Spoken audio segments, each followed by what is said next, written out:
Expats are one group of people whose plans have been skittled by COVID.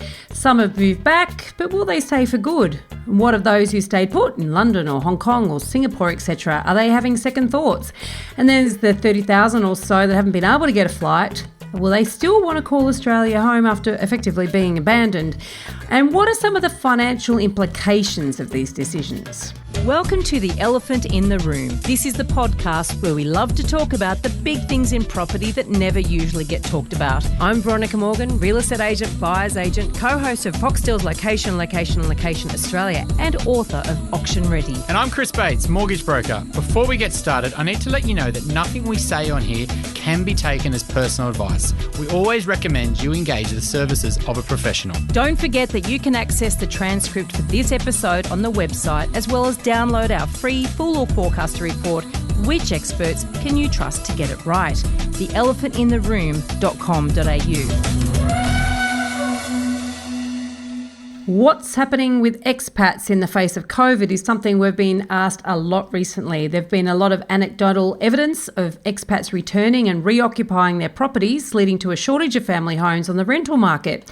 On the other side of the coin, we've heard of people staying put because they're reluctant to abandon a promising international career and settle for a lesser role in Australia. And then there are those who want to return when they find that right job and are now actively looking to buy so that they'll have a home to come back to. Local buyers are often spooked by this last group, as there is a perception that they have a lot more money to spend. But it's not that simple, because buying and selling property while you live overseas brings with it a range of financial, namely tax, implications. Today we're speaking with a financial planner who specialises in working with Aussie expats. Brett Evans is the Managing Director for the Europe, Middle East and Africa region, and a financial planner with Atlas Wealth Management, which is the first Australian financial, is it an Australian financial services firm? Yes, okay, the first Australian financial services firm to specialise in providing financial advice to Australian expats. Brett himself has been an expat on and off literally his entire life and currently lives in Dubai with his family, and we really appreciate you joining us today, Brett. Thank you, Veronica. Thank you, Chris. Absolutely great to have you on, Brett. I mean, it's probably a bit of an envious job, to be honest. When I was a financial advisor, I was like, I'd love to just be an expat financial advisor, travel the world, help Aussies all over the world. It's a pretty cool job, and it's an interesting person to talk to, because I think the expat conversation is something that's popping up a lot for us. But as a financial advisor, how has sort of COVID itself and everything that's created around that, how has that affected your clients' sort of financial plan and what they really want to do longer term? How has it shifted things? Look, I think you could divide the market into three sectors. There's the first sector is the obvious one, those who were furloughed, retrenched, lost their job and had to return to Australia. A lot of places that expats live, your residency is tied to your working capacity. So if you don't have a job, therefore you don't have entitlement to residency, therefore you virtually have to leave that country. The second lot is those who have always been a bit ambivalent about their money, and they've enjoyed the life, the adventure, the travel, the work, but never really found finance sexy. And it's always been priority number 50 on their list of things to take seriously. So this has sort of brought them out and realised that they do need to, it's time to adult and time to be smart about their money, because they were lucky to get through the pandemic. They don't want to be in the same situation again of not having that financial nest egg or those assets behind them. And last of all, it's actually surprisingly led to a bit of a boom of people coming out of Australia. And the press aren't talking about this at all, but what's actually happening right now is a lot of countries are throwing a lot of cash around. And what that's meaning is that there's a lot of people, and over the last 6 months we've talked to a lot of people coming out of Australia to become an expat for the first time. So it goes sort of against the grain of what all the press are talking about. But when you have countries like Saudi, for example, who are throwing around hundreds of billions of dollars on projects, they're always going to lean on the Australian IP when it comes to construction, events, all these sort of things that they need, because they're a country right now that's trying to reinvent itself.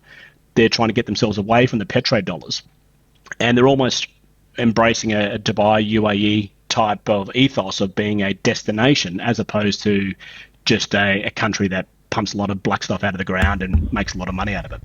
So the second lot there, I mean, the first lot, I mean, probably have to move back home and bring their money back home. And so they maybe have an impact on things here, you know, if they could get a flight, I guess. The second lot, what are they doing? They sort of, because of that financial instability, are they sort of still wanting to kick on with the expat journey? And or are you finding a lot of them are saying, you know what, COVID's changed my belief, I want to be closer to my family, or are you thinking that's a little bit of not really true? You know, a lot of people are just sort of getting through it and wanting to stay and enjoy the world, I guess. I think they've become an expat for a reason, and that still holds true in terms of the lifestyle, the adventure, the career advancement. All those things, you know, still hold true. Whether they're getting paid a lot more money in overseas than they were in Australia. The biggest pain point is not the financial side or the asset side, it's actually the personal side. You know, myself, I haven't been back to Australia since June 2019. And, you know, when you haven't seen family for that long, it is a pain point. And it is a discussion point that we all share on a daily basis through all the Facebook and WhatsApp groups. You know, people just want to go home and see their family. But, you know, you realise that we can't, you should worry about things you can control. We can't control that. So, you know, when I talk to my daughters and they say, oh, when are we going back to Australia, Dad? You know, and I say, oh, July 2022, hopefully. And they go, that's pretty funny, because I'm always sort of being quite flippant with them. And they go, I said, no, really, actually, that's probably the first time, you know, realistically, because being based in Dubai, we're a feeder hub for a lot of other destinations. So if we try to get on a flight, we're competing against people coming from London, Frankfurt, Paris, everywhere to try and get back to Australia.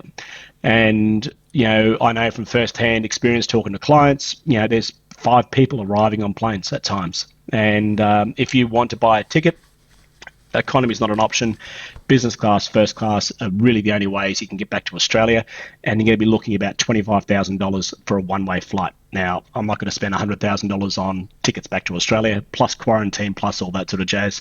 So I'd rather put that money elsewhere. But certainly the emotional side is very difficult. You know, there is a big perception that the Australian government doesn't really care about expats. And that's been something that's building up for a long time now, you know, especially on the tax side of it.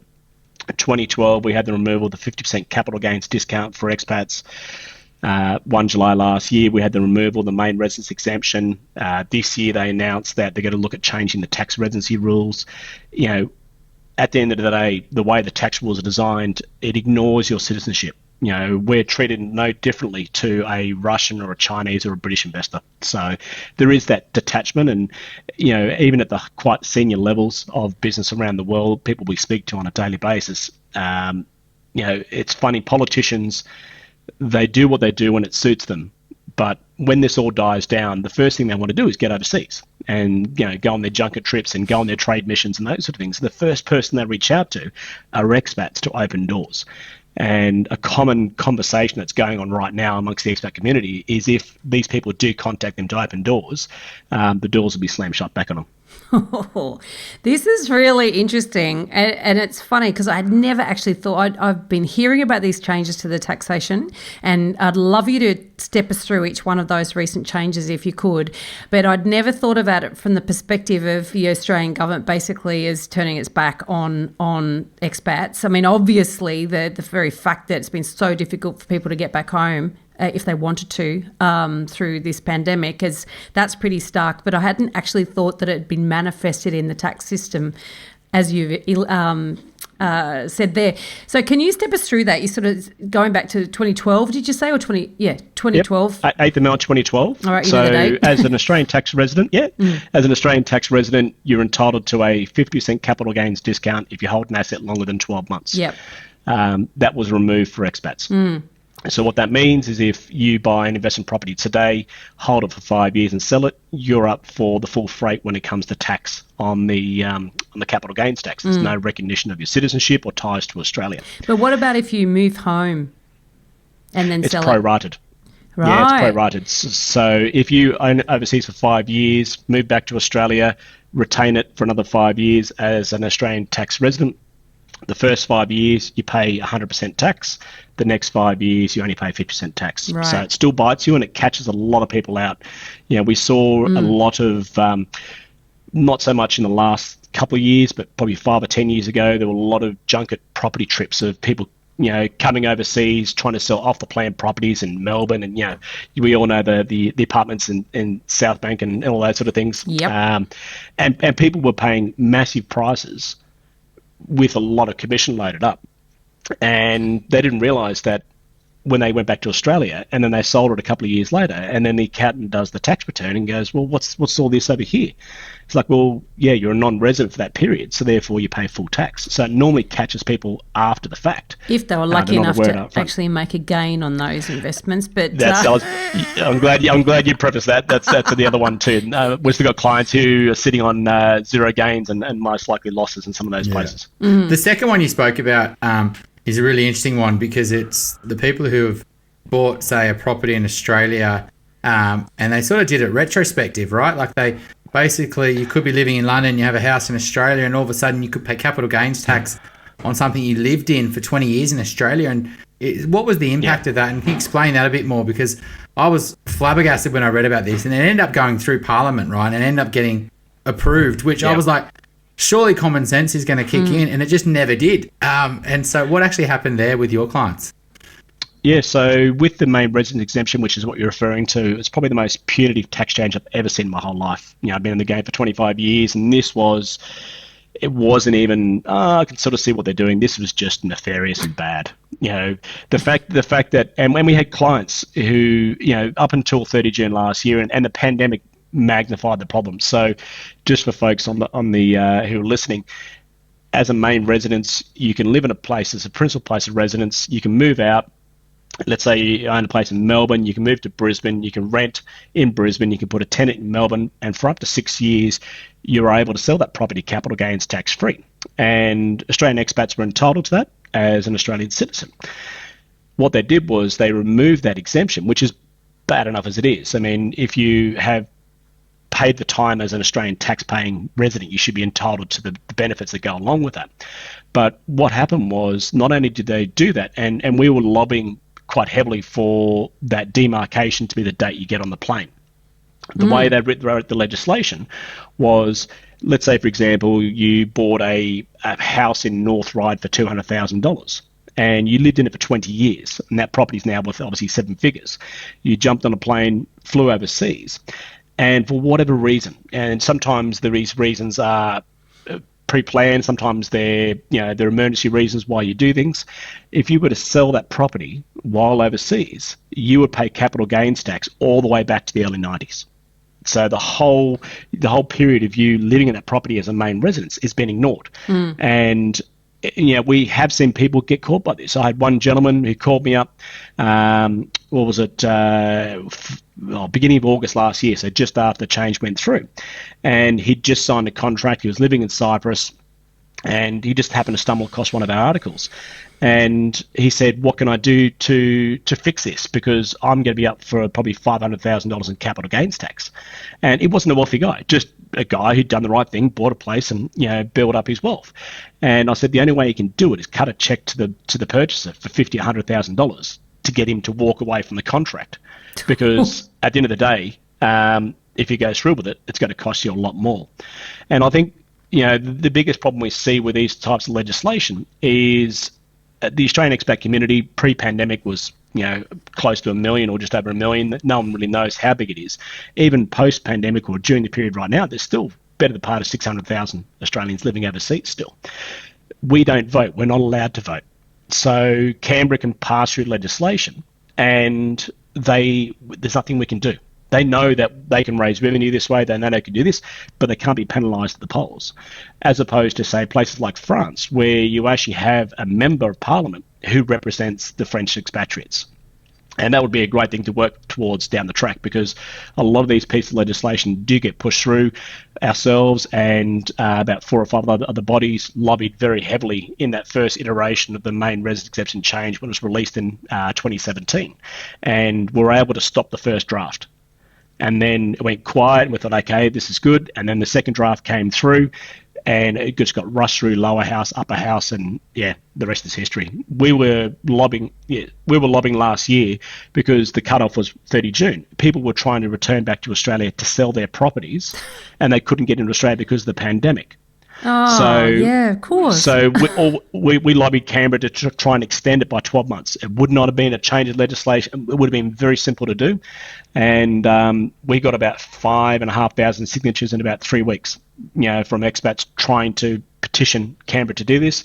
Didn't hear anything. We were on call, emails and everything with a lot of the senior members of Parliament, and then didn't hear anything. Middle of August last year, got a nice little letter from Treasury saying thanks very much, but unfortunately the legislation's changed and suck it up. So that's about it. That's it. And what frustrates me with this is the unintended consequences of that policy, right? Because it changes human behaviour.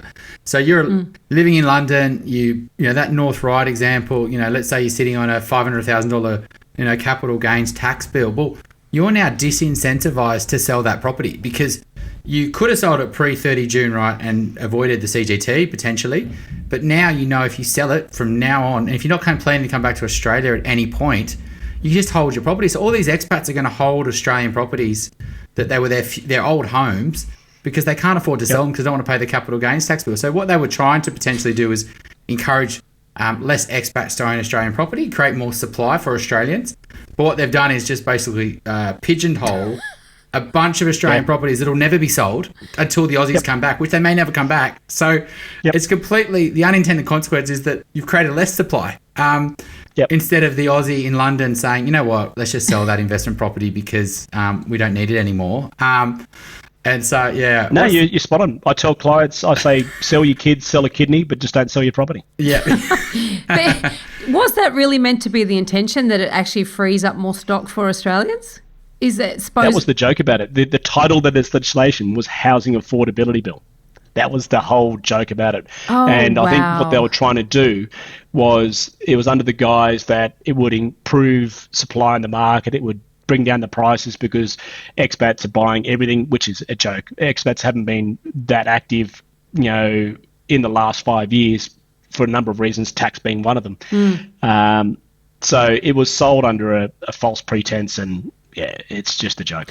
It just shows that sometimes politicians don't have any real idea how the world works because, of course, if you're going to stop someone buying a property before they leave, or you want them to sell the property before they leave, then fine. But then you can't penalise people who already own property. You want to actually give them a nice big long opportunity to get rid of everything so that they do put more property on the market. Anyway, that's because we're pragmatic and they're not. So, okay, so that's the second bit of legislation. You said there's another one coming that's hitting expats. What's that one? So under the current tax residency rules, to qualify as a non-resident for tax purposes, we use a bit of legislation that dates back to 1936, so it's a little bit old. And it refers to this old English phraseology of the resides test, the domicile test. Essentially, it's 4 tests. It's the resides test, where do you live? I live in Dubai. The domicile test, what do your behaviours match? That of a Dubai resident or that of a resident in Sydney. Third test is the 183-day test. Have you been outside the country longer than 6 months? And the last test is the Commonwealth Super Test, which is just a test for diplomats.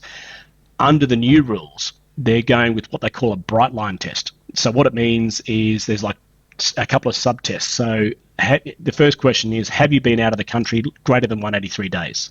If the answer is yes, then you go to the next lot of tests. If the answer is no, then you're an Australian resident for tax purposes. Once you've gone into that next level of tests, if you have been outside the country for 183 days or greater, then the question is, have you spent more than 45 days in Australia in that financial year? So if you spent less than 45 days in Australia, then you're automatically a non-resident for tax purposes. If you have spent more than 45 days in Australia and less than 183, then you go into what we call the 4-factor tests. The first factor test is right of abode. Can you rock up to a border in Australia and get granted access? Pretty much every expat tick. The second test is what we call the family test. And the family test is, do you have a spouse, partner, de facto, and or kids under the age of 18 who are financially dependent in Australia? The third test is what we call the accommodation test. The accommodation test is, can you land at Mascot, go to a house, put a key in and gain access to that property? So if there's no tenants and you just leave that place empty, then that's the accommodation test. And the last test is what we call the economic assets test. And the economic assets test is essentially holding high cash balances, holding taxable Australian property, which includes apartment and houses, or an economic interest in a family trust. All you have to do is fail 2 tests, not all 4, and you are deemed an Australian tax resident. So if you own Australian property and you have an Australian passport, guess what? You're done. You're an Australian tax resident, even though you're living overseas. So now, even if you don't even if you don't go back for 45 days, you could potentially, if you breach 45 days. The 45 days. If it's less than 45, yeah, good. But which is not a lot. It's 2 trips. Yeah, exactly. So you could come back for, what they're trying to say is you can't go and live around the world for 6-9 months of the year and, you know, have all these assets in Australia and then have a base in Dubai, and then be saying that you know, Dubai resident, not be paying Australian tax on all your other assets and stuff like that. But Australia's basically trying to pigeonhole everyone again and, you know, basically clip the ticket on everything, because it's so easy to fail that test, right? And then just you're an Australian tax resident and then you've got to declare it all under Australian rates. That's the sort of thing they're trying to achieve here, right? Yeah, the exemption is if you reside in a country that has a double taxation agreement with Australia. Now, not all countries do. Then you can't be a tax resident of both. So what that means is Singapore, for example, there's a DTA between Singapore and Australia, and you have what's called a tiebreaker clause. And the tiebreaker clause says if you reside, you're physically in Singapore, then you're a Singapore tax resident, regardless of what Australia says. Hong Kong does not have a DTA. Dubai does not have a DTA. UK does. Portugal doesn't. You know, there's a real mixed bag of who does and who doesn't. So it's going to come down to people watching the clock very closely, because you do not want to miss that flight. You know, the biggest consideration that problem we see is quarantine, hotel quarantine. There's 14 days. Is that included or excluded? You know, we're all referring to a report that was released by the Board of Taxation back in 2019. And they, you know, this is all pre-pandemic. So the recommendations they provided to Canberra were pre-pandemic. So we're still waiting on the explanatory memorandum to come out. But the overall, I guess, feedback from our clients is the last thing they want to do is buy property, because that suddenly puts them under the economic assets test. And if they want that to be the intended consequence, guess what? It's going to work. So where are you seeing some? You mentioned Hong Kong there. You know, you said lots of countries are splashing cash, like Saudi. I mean, where is that? What's this? Where are expats moving to and from? Like, I imagine there's, you know, just speaking anecdotally, some clients have moved back from Hong Kong. You know, places like Singapore, etc. You know, maybe they're coming back, but some countries they're moving to. What are you seeing in terms of where are we all moving around to? It's, you can sort of split it in 2. There's those who've come back, who've realised that Australia's changed, and then, yeah, it's not really home anymore. So they're the ones coming back out of Australia, because the rest of the world is opening up, so jobs are becoming available. Then there's the newbie expats who haven't been expats before, who are being tempted by these roles. Certainly, US is always the top of the tree. You know, from our inquiries, US is just, it's a beast. And pre-pandemic, I'm not sure what the numbers look like now, but pre-pandemic, there was over 200,000 Australians living in the United States.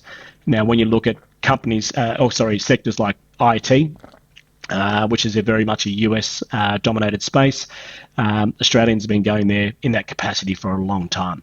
At the moment, you know, the other big area has been construction, which that's where Saudi's taken on. They've got this project called NEOM, and they're virtually going to try and build a Dubai on the Red Sea, on the west coast of Saudi, and it's phenomenal. It's you know, I can't remember the exact numbers. I think it's $200 or $300 billion just, and they're building a city called the Straight Line City. It's fascinating, and I'll email a link through so you can put it in your show notes if you want. But the dollars they're spending is just monumental, and there's a lot of Aussies up there in NEOM right now. Other areas too, where we're seeing people who have intellectual property is probably the big one as well too. So not actual, you know, like a trade, but they're specialist in something, and they're going everywhere. You know, we're talking to people who are going to Africa, going to Europe, going to the United States. There's always that demand for people's IP, And I don't think you can really say it's one particular area or the other, because we're seeing university professors, we're seeing IT specialists, medical professionals, military. All these people are going to all these far-flung places. So one thing you can always guarantee, that no matter how far you go in the world, you'll always bump into an Aussie. Now, they are everywhere. One of the things that you were talking about with that third lot of legislation around basically whether you're deemed to be an Australian tax resident or not, can you just elaborate a little bit more on the implications of that? Because obviously your choice of destination has an impact on that. As you're saying, Singapore is different from Hong Kong, for argument's sake. What does that mean? If you are determined to be an Australian for tax, Australian resident for tax purposes, is that the proper terminology, and you live in one of these countries, what's the difference? So let's just pick Hong Kong and Singapore as an example. So Singapore, not much of a difference. The DTA will protect you. You can move to Singapore and you'll be a resident under the DTA, even if you do fail the Australian side. Where it gets complicated is they've got these new tests about leaving Australia and becoming an expat. So historically, you could jump on a plane as long as your actions map to those tests, the previous tests that date back to 1936, you're a non-resident. Under these new rules, they're what's called adhesive. So they follow you. So potentially you could be classified as an Australian tax resident for up to 3 years. The only way you can get out of that is when you leave the country, you have an employment contract that is for a minimum of 2 years, and there's accommodation in the area that you're able to rent. So if you move to Hong Kong, for example, and you don't have a job, Hong Kong rate of tax is 16.5% on personal income from memory. You will still be paying Australian tax for 3 years while you qualify to be a non-resident. If you move to Singapore, different story. The DTA will protect you.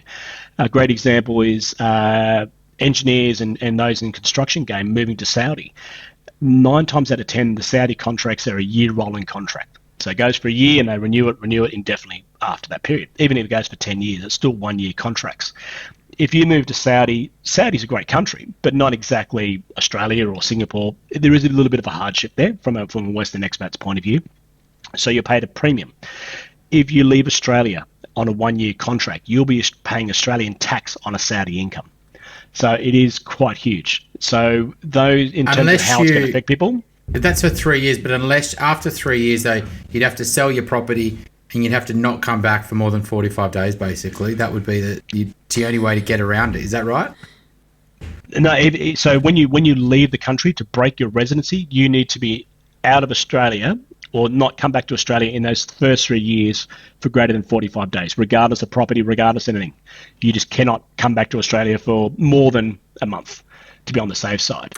Whereas once you go through that 3 year and break your residency, at that point, then the economic assets and the accommodation test come into it. So you can always fall back into residency if you do breach that 45 days. The only way to get around it is to have a 2 year contract. So the concept of traveling the world and just cruising around and getting the odd jobs, that's going to go. It's interesting because I imagine a lot of people got no idea about this when they sort of travel the high seas. But I'm curious too, does the government double dip? Does it say, right, well, you're paying Australian rates, but we'll still hit you 100% capital gains tax if you sell your property while you're away? Like, does it, is it a double whammy? No, that's one thing, and people they're quite confused when they do hear me say this. Some of our clients who reside overseas are actually Australian tax residents because it suits them. Those with large property portfolios, they want to be deemed as an Australian tax resident to get the 50% capital gains discount. So it's they can't have it both ways in terms of you're a tax resident, but you're paid, you don't get the bells and whistles of being a tax resident. So the exception to that is obviously main residence exemption, because you are signing the contract overseas. So, but everything else, they don't hit you on both sides. But where it does, I think, the legislation helps some and it penalises most. So those who it helps are those who was always a bit of a grey space in terms of qualifying for residency. People who work on super yachts, for example. So they don't really reside anywhere. They reside on the boat, and the boat moves and around they go. So their qualification as a non-resident was always very sketchy. At least under these new rules, as long as they don't go back to Australia for greater than 45 days, then they're deemed a non-resident, so it helps them. Trailing spouses for diplomats, they were automatically treated as a tax resident from an Australian point of view if they wanted to work locally and work for an income. Under the new rules, it actually excludes them, which is actually good to see, because we know a lot of trailing spouses and partners and wives and husbands who are trailing spouses who don't work overseas. They want to, but because they're Australian tax residents, it's not really worthwhile them doing it. So it does help a small minority, but the rest of them, it's just sometimes you guys know as much as I do, perception is more powerful than fundamentals and everything like that. And the perception is, if you own property, you're a tax resident. They don't read the rules. They don't say, oh, it's 45 days. No, they just go, I can't hold property because of this. And where I think it's going to really affect Australia is we saw Queensland a couple of years ago bring in the absentee levy, where you had to pay 1.5% tax on the UCV of the property greater than 350,000 from memory. And we had clients who had negative cash flow before they even started paying their paying their mortgage because of that tax. So Queensland repealed it. They put a carve-out saying if you're an Australian citizen, it excludes you. But that's not to say it won't come back. You know, the governments have a mandate to raise money now because there's a lot of debt. And we saw the actions of the Victorian government. Was it last month, the month stamp before? Duty. In terms of stamp duty and the development, the 50% capital gains tax on rezoning. We always had clients watch the body language of a government. You can see what's sort of coming down the line, because if it's conciliatory, great, but if it's combative, brace for something. Well, they've obviously taken a war on expats here. Like, it's kind of, when I was doing planning, we get clients from America, and you'd always sort of, they couldn't, basically, they're always a resident or a citizen from my understanding. It always gets dragged back to America. You could live there somewhere in the world and your assets will always go back to America, and you always get done with like inheritance tax and things like that. Unless you give away your passport or something like that. Is that sort of your understanding? The American sort of situation? Two countries. Eritrea and the United States, the only two countries in the world that do citizenship-based taxation. And it dates back to Civil War days, and they put the law in place to stop absconders from fleeing from the Civil War. But it's been there ever since. And the IRS are the original founders of the Flat Earth Society when it comes to tax. So as an expat moving to the United States, your superannuation is not treated as a pension. It's treated as a foreign trust. It's taxable. Let's say, for example, you move to the United States, you have a property in Sydney, and that property's got $500,000 worth of debt. And the exchange rate at the time is, let's call it 80 cents to the US dollar. If you were to pay down that debt while you're a US resident, an Australian expat, and the currency goes in your favour, so you obviously repatriate capital back to Australia to pay off the debt, you will pay capital gains tax on that capital gain you've got off that loan. So it's called a loan rebasing rule. Wow. So the US is really bad. And, probably 20 to 30% of our client base is mixed nationality when it comes to partnerships and marriage. So there's always the scenario of putting assets in different people's names to try and keep the IRS's claws out of them. And it's bad. It's the US, in terms of from a tax point of view, there are some benefits in the US that you can file jointly, which sort of smooths out your incomes, those sort of things. But there's a lot of other things that are quite punitive. And certainly coming to a place like Dubai where there is no personal income tax, but there's a very high cost of living, which is sort of like we call it the Dubai tax, which is the same thing. We pay a lot of fees. We never pay tax, we pay fees. US people moving to Dubai have to get paid a lot more to make it worthwhile. If you like what you're hearing here, please share this episode with others you feel would benefit. And while you're at it, why not leave us an iTunes review? 5 stars, please. Every review helps make it easier for other people to find us and hear what our amazing guests have to say. We love hearing your questions, and we're planning more listener Q&A episodes. Please send your questions in. You can send them via the website, which is theelephantintheroom.com.au, or directly via email to questions@theelephantintheroom.com.au. What about stamp duty? So you did mention about Victorians' recent changes. That's not so much for expats. That's basically to start paying back the COVID debt. I know New South Wales changed tax for non-residents a few years back. I mean, different states, different tax regimes. Obviously, it's different to the federal tax. What do overseas-based Australians or people that are buying and going overseas, what do they need to be thinking of with regards to stamp duty? It's a big one because when you live in a place as a principal place of residence, you're not paying any tax. When that property converts into an investment property, people are suddenly paying $20,000, $30,000 a year in tax. And that's happened both in Melbourne and Sydney for clients. And what we've found is people, when they do the numbers, or we do the numbers for them, we say, okay, right now you're running at about a 2.5% yield. Take out stamps and land tax and all these things, you're actually negative. And it causes that, expats don't get negative gearing. So we accrue tax credits in the background. But then, they are sold on the premise that you don't pay tax in the future. But as I say to clients, if you're overseas for 10 years and you're building up tax credits, all you're doing is getting your money back. You're not getting a return on that money that you're forking out to plug that gap. So it is causing a big shift in people's mindsets when it comes to that, because we had a client who was in Shanghai for about 15 years, had a property in Norwood, I think it is, in Adelaide, lovely area, and that property built up about $128,000 worth of tax credits. But guess what? He never returned to Australia to work. He retired in Italy. So what it meant was he virtually walked away from $128,000 worth of tax credits that he'd funded out of his own pocket, never to get that back again. So I think people are now becoming more aware. Well, a double whammy there too, because one of the reasons that you would accept a loss-making, investment in a yield sense is because you're banking on the capital gain. And then if you've got to pay double the capital gains tax as well, you're sort of copping at both ends, aren't you? You are. And I think that's where we're seeing sort of people starting to wake up to the premise of it. And look, as one client said to me the other day, if Australian property was 20, 30% cheaper than it is today, then you can suck it up and say it's still worthwhile, because we do have emotional ties to Australia. It's a country we trust. You want to, and what we say to clients is you want to accrue wealth in the country you intend to return to or retire to. So it's a natural, pattern that we do repatriate capital back to Australia, and we buy property because property is religion in Australia. It's something everyone knows and trusts. But now, we always talk to clients, when you become an expat, you've got to take the Akuba off because you're no longer an Australian citizen from a tax point of view. If you move to Dubai, you need to put the Kandura on because we're treated no differently to an Emirati from a tax point of view, and that's how you have to manage your money.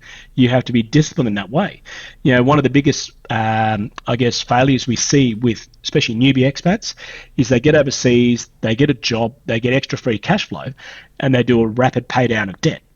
And sometimes we catch them before it gets too late. Sometimes they're paid off and they're so proud they come to us and say, guess what?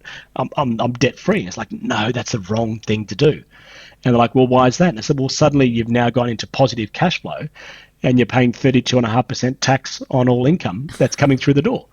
So they're like, oh. So then we can, we talk about loan restructuring and all those sort of things. But it's something your pattern of behaviour of managing money for 10, 20, 30 years in Australia, you have to forget that and treat it so differently on the other side because, ignorance is not an excuse when it comes to those sort of things. And, we see people who, and sometimes I think they're taking the piss, pardon the pun, they haven't lodged tax returns for 5 or 10 years and they've been getting, rental income.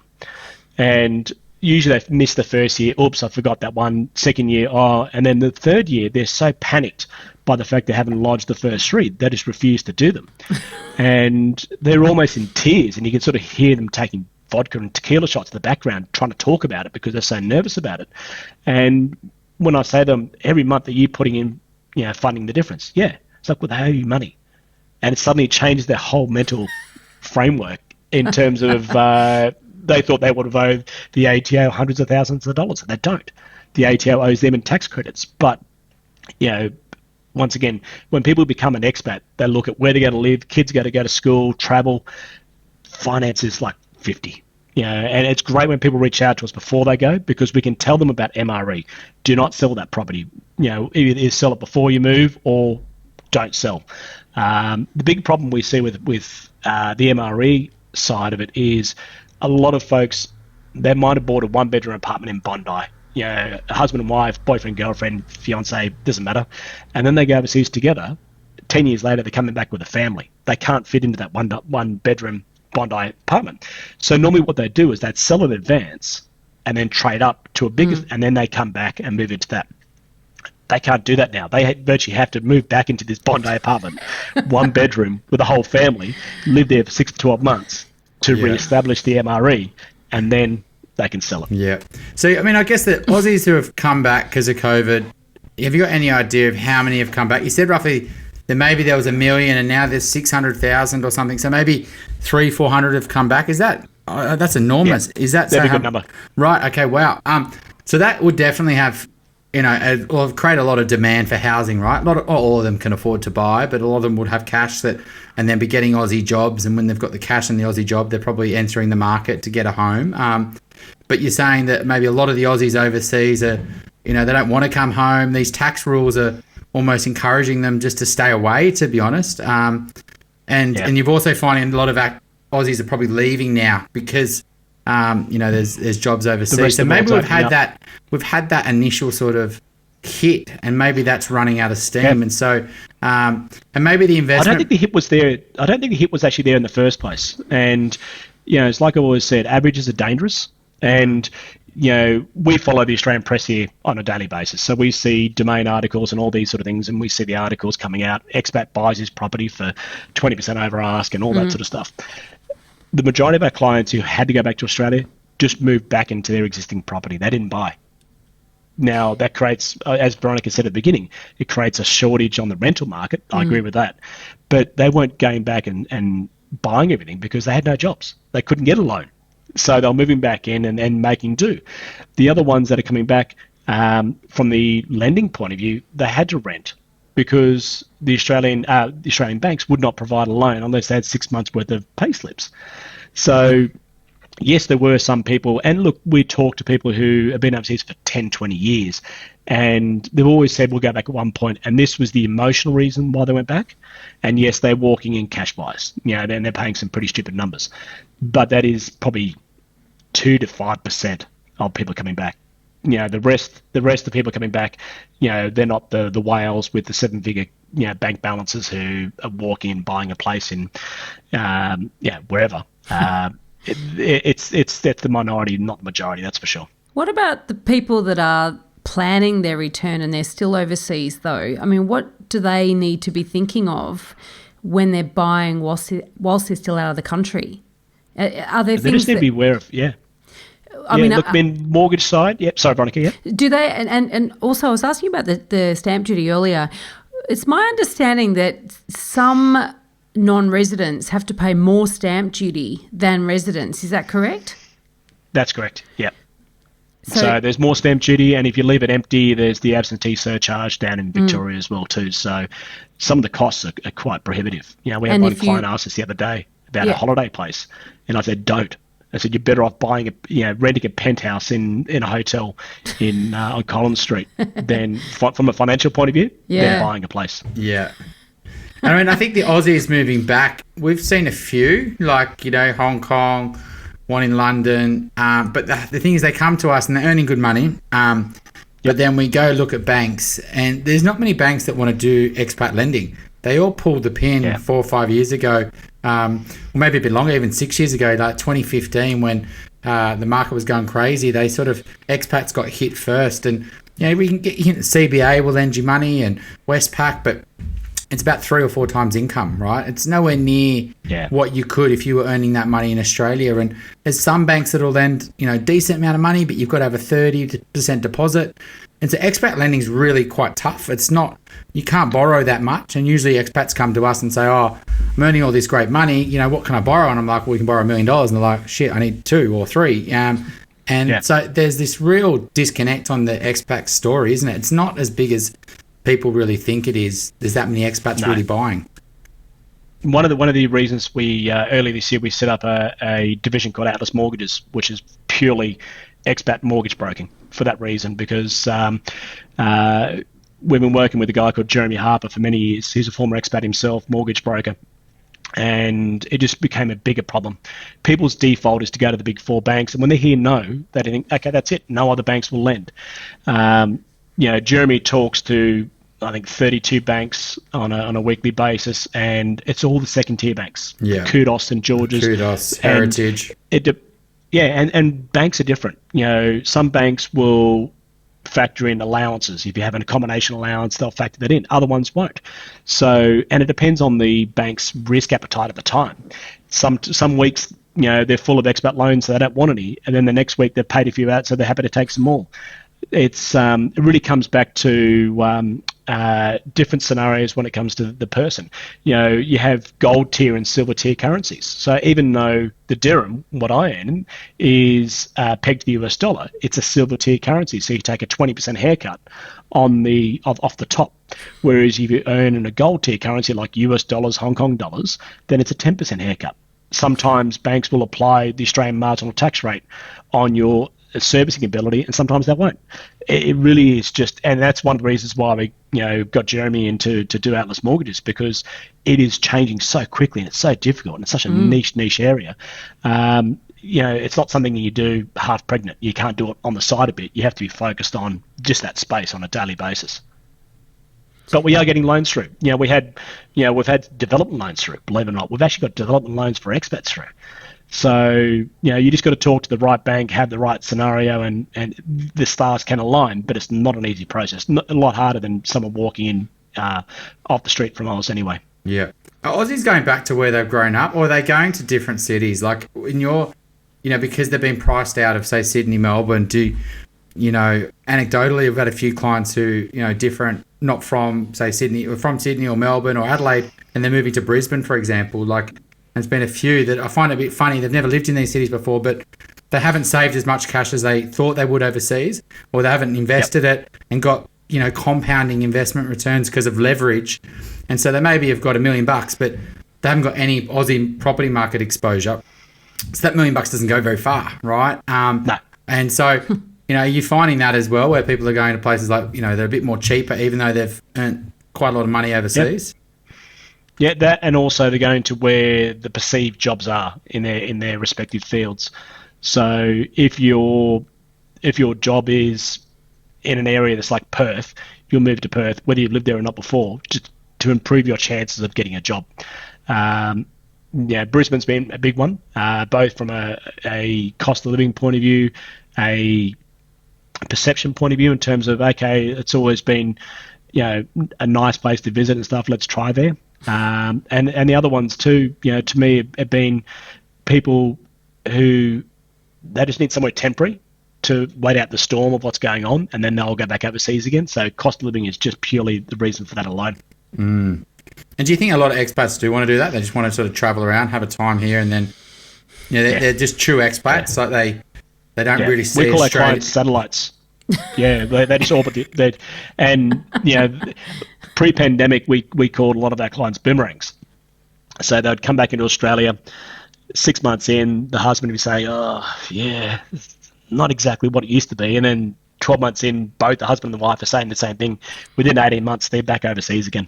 And look, people move overseas for different reasons. There's some who just do it purely financially. They live like a pauper while overseas just to bank as much cash. And I know many of those sort of people. So to them, it's not about the expat journey. It's just about money. But they would be 10%. The other 90%, it's about career opportunities. A lot of our clients can't return to Australia because their job doesn't exist in Australia. The world is that big. And the other group, they want something different. Australians, if you go back to, sort of that in 1900s, we've been expats since then, in terms of moving to America and moving to Asia and all these sort of things. Australians have always longed to do that, haven't they? We're the original settlers are the original expats, really, when you think about it. Yeah, exactly. Yeah.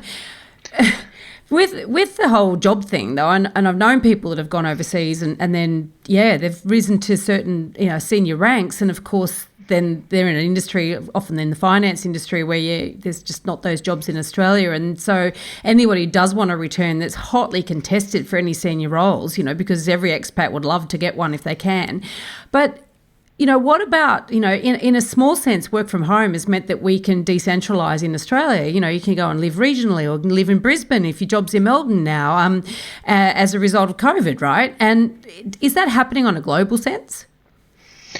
Work from home is a thing, but I think, a lot of countries, UAE is one of them, has embraced a nomad visa. So you can actually legally reside in the UAE and work from afar. Yeah, so if you work for someone in London, you can work out of the UAE, and it's like 3 or 4 hour time difference. It's actually quite easy to manage. To me, the biggest problem is if you want to work in Australia from afar, with an employer from afar, it's a time zone difference. It really is. It's a killer. Yeah, it's a bit of a nightmare, isn't it? Talking to a lot of folks who are back in Australia, who are working London hours. Their day starts at 10 p.m. Yeah. Yep. So much fun. No, exactly. And if you look in the major hubs, if you're looking at New York, for example, so what's that, 8 p.m., you're looking at a 2 a.m. start as well. Yeah. Yeah, we had a guy move back from Boston. Might be wrong. Maybe I think it was pretty Boston. It was a fund trader, super smart guy, but was working US hours and did it for 6 months. And then kids, no chance could happen. Mental health dropped, right? And can't manage it, right? And had to let go of, a job. And that job is just not here. It's like, they just don't exist. It just like, he'd be going into funds and say, look, this is what I do. And they're like, does that even, do people do that? And so it's so hard because you're right. Like for them, it's just, the temptations to go back overseas again. And it's just, Sometimes it's an itch they need to scratch. It's not financial. It's just personal. And we say to clients all the time, I can give you an Excel spreadsheet that tells you to do A, B, or C. And sometimes you do D because that's what makes you feel better. But at least you're fully informed. And that's, I think, why you guys do this podcast is give people the information to make informed decisions. They can choose to ignore it or they can choose to do it. At least they know. At least they know. And that's the big thing we find from an expat's point of view. The ATO, the Canberra, state governments, they do an absolute poor job of communicating with expats about any changes. I don't know how they expect folks to find out about these changes, osmosis, ESP, whatever it is. But at the end of the day, that's the job we sort of take on board ourselves, is we run a lot of complimentary and free set webinars and those sort of things to try and inform expats because, hey, heads up, this is coming on the track or this is what's going on. Because there is so much misinformation out there and Google's good. But Google, you'll get 80% of the parts, but in terms of how they join together, it doesn't always do the same job. And that's the problem we see with a lot of folks is they have good intentions and they have good reasons, but they execute poorly just because they've sort of winged it a bit as opposed to doing it properly. Well, not only that, but I mean, some of the taxation laws, they don't make sense. So how could you possibly anticipate, for instance, if you lived in your home for 20 years, you might go away thinking, I'm probably going to have to pay some capital gains tax on any growth after I move, but you'd never think in a million years that it'll go right back to when you bought the property. Brett, this has been really amazing, and I've wanted to know, we've been asked these questions around, this whole idea about are there expats coming back, and I even had a journalist call me the other week to say, I've been hearing that expats are really coming back and buying up big in Australia. Have you seen that? I'm like, well, no, I haven't. Let me ring some people I know in Melbourne and Brisbane and see if they're finding it, and both think, no, I haven't either. This actually hit the news, this story. Right. And it was all bullshit when I think about it, because basically I couldn't comment because I didn't know anything. But, from what you're saying, there's not this massive flood of expat dollars coming to Australia to buy a property. So it sounds like a beat up story. It's like that beat up story about Dubai with the drones. And I don't know if you saw that about all the rain. They were using drones to cloud seed, and all the Australian media were running these videos with just torrential downpours. And we're getting messages left, right and centre saying, oh, my God, it's raining in Dubai in summer. And I take a photo and look outside, blue skies. No, it's not. Oh, no way. They find a theme and they just run with it. They just run with it. Media watch needs to. Yeah, look, we get approached by the journalists as well. And if we can't back up the angle they're trying to push. Yeah, of course, yeah. They Yeah. won't talk to us. They won't call it you is again, will they? interesting. Yeah. I Now- mean, Brett, have you got a property Dumbo for us? I mean, you've already alluded to a lot, which I think is really important for people thinking about going overseas, right? Like lots of listeners will be like, I've got a good job opportunity in US, right? Like, what does that really mean from a tax point of view? Should I get some advice? And, you're a perfect man for that type of thing. But also Aussies living overseas, should I buy an investment property? Well, let's figure that out, like from a tax point of view and, capital gains tax and negative gearing, and get that advice. Because, even if you decide to stay overseas a lot longer than you expect, or you don't ever come back, like that could really shoot yourself in the foot. So, but give us a property Dumbo, a story that you think our people can learn from. Never buy off the plan as an expat. And the reason for that is 9 times out of 10 you're buying in a location or region you have no clue, so you don't have that ability to do your own research. Second of all, expats are treated as an easy target. The people the promoters will play on your heartstrings as an Aussie. Invest back in Australia, you can't go wrong. It's not until I show these people my LinkedIn messages of the commission rates that I get offered if I can get clients into these properties. Wow. I'm talking 5 and 10% of the property value, and I say to them, if you're paying at least this much above market. So there's nothing wrong with Australian property. Yes, it's expensive. Does it get much further? That's a whole nother episode. But to me, you make money in property on the way in. So you always want to buy something that stacks up on a value basis. And there's too much stock and inventory that is building up right now that I'm starting to see being flogged again overseas. And it does make me nervous. It's funny you should say that because at the beginning when we were chatting, so listeners, when we were chatting with Brett before we actually pressed record, we said, have you listened to any episodes? And he said no. And so we can tell you we have not set him up to say this, but Brett, for your interest, we are always on the case about do not buy off the plane for lots of reasons. That's one of them. The commission's obviously paid to people that are recommending it to you is absolutely one of the reasons. But so what you're saying, and the very fact that you've said this, says to me that you must have seen some examples of people that have really shot themselves in the foot by buying it. Massively. And they'll come to me and go, do you know about this location? Like, never heard of it. It's like, well, never have I. I own a place there.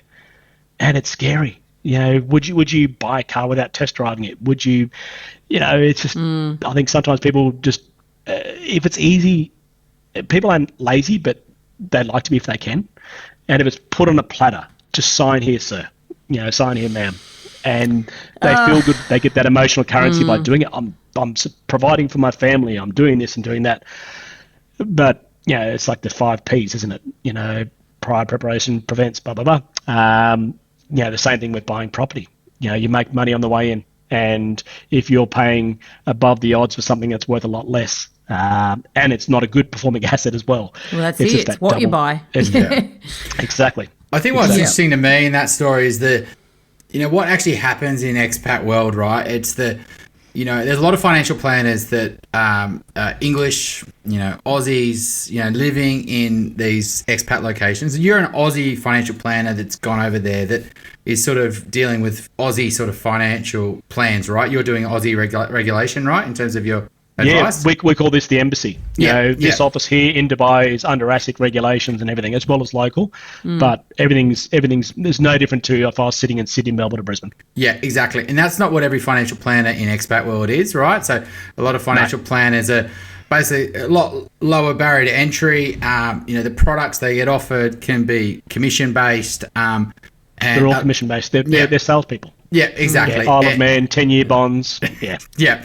And I've got mates who financial planners in different parts of the world, and and they do work on these commission bases, right? And commission basis encourages them to look for other commission paying products, and off the plan property is just one of those commission paying products, right? And they put them into investment bonds that pay huge commissions, insurance, things that just won't ever really benefit them. There's better things out there for them, but the regulations in these countries are so low. They target expats from all over the world, and then they'll shift them these Aussie properties. And you've always got those investment seminars, but I think in these expat circles, I reckon they're prolific, right? These, property spookers go over there, they create these events, they put on a nice dinner, they, wine and dine them, and then they offer these, high-rise apartments, and the commissions they get are enormous. Is that what you see just commonly around always in these expat locations? Yeah, and I say to everyone, whether it's the investment bonds, whether it's property, who's paying the bill? That's where you should look at it. As an Atlas, as a firm, we don't accept commissions. If we refer a client to a buyer's agent, that's between that person. We just refer that person because they do a good job. Yeah. To us, it's who's putting food on the table. If someone else is paying that person's bill, then you're not the boss, that other person is. And the only dollar we get paid by clients is by the client. So as I say to clients, whether you do what I say or I don't care. I've been paid. But you've got informed decisions. Whereas it's always that if it's too good to be true, it is too good to be true. And look, it's amazing how emotive a rendering is. When you look at these sort of things, look at it, beautiful, and we're walking on the streets and everything. And then you actually visit it, and there's not a tree in the street, and it's barren, and it's just. Yeah, but they know how to, where this industry is incredibly adept is emotion. Their sales training is phenomenal. That's where all their money goes, in sales training. And to me, they know the right words. They know those trigger points. They know all these sort of things. We're leading questions, and it really, we always miss Oz. Even if we're back there once a year, which we haven't been, but even during normal times, we always love that tie to Australia. Just that I've got that hand on the tiller back in Oz, and they will play to that, till the cows come home, and then they're off. They're overseas and to another country and in another conference room and doing what they do. Yeah, sad, isn't it? So true. I just want Aussies that are overseas. Just be careful of financial planners that are, Aussies or English or whatever, selling the investment bonds all over there. I've just seen it. What sort of commissions are in these. Go see someone like you, Brett, to be honest. So if you're an Aussie overseas and you want advice, then I think you're in safe hands with Brett. So thanks so much for coming on. Really appreciate it. Such a great chat. I think the expat thing it's such a big misunderstood thing. And if anything does change in this world and you want to sort of have another chat, just reach back out. We'd love to have you on. Yeah. Change is a constant in our space, so more than happy to keep you guys informed, and it depends on which state government or which politician in Canberra decides to pull a switch, but the rate of change is huge, and always happy to keep you guys informed as well too. Yeah, fantastic. Thank you. If you're looking to buy your dream home or an investment property in Sydney's inner west, eastern suburbs or North Shore, my team and I can help you buy without regrets. Reach out via my website, gooddeeds.com.au. If you're looking to buy your first home, thinking of upgrading into a new one, or purchasing an investment property anywhere in Australia, my team love to carefully guide you on this journey. And most importantly, get the finance right. Reach out via our website, wealthful.com.au. Thanks for joining us. We'd love to see you again. And remember, don't be a Dumbo.